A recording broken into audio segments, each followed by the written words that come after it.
Rradha në treg sot, cilat janë ato dhe cilën zonë të librazhit përfaqësoni në këtë? Ne jemi nga Kërkavelci, zonë Bashkia e Preshit. Ne kultivojmë zarakini, thonë saj.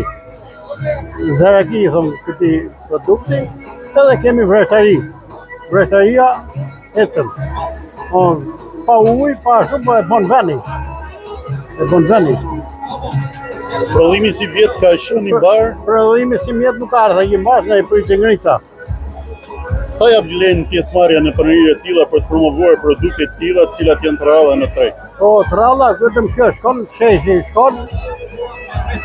Muskati muskati me aromë zi apo i bardhë, po punohet në vresht. Gjithë ushë janë në vreshtari. Faleminderit. Edhe ju jeni pjesëmarrës në këtë panajër me disa produkte të fermës tuaj. Përshëndetje. Ne jemi nga fshati Kërkavec. Ai fshat prodhon vreshtarinë dhe prodhime të tjera. Por neve kemi ngelur pak fermer, sepse si në të gjithë Shqipërinë edhe në përfshatat janë larguar dhe bujqësisë. Bujqësia është lënë shumë mrapatore. Tani ne jemi pensionista dhe e kemi shumë të vështirë për të punuar, por punojmë pak me sforcare sepse prodhimi bëhet gati, por do prur, do shitur dhe ka probleme.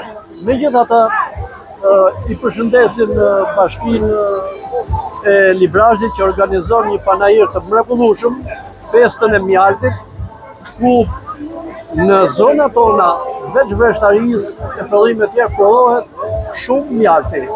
Dhe prandaj ka dhe emrin festa e mjaltit. Megjithatë, prodhimet janë të mbara, ka prodhime, por është vështirë vetëm për krahun e punës, sepse të rinjt kanë ikur, ne jemi në moshë të vjetër, i kemi të vështirë, por prodhimet bëhen. Duhet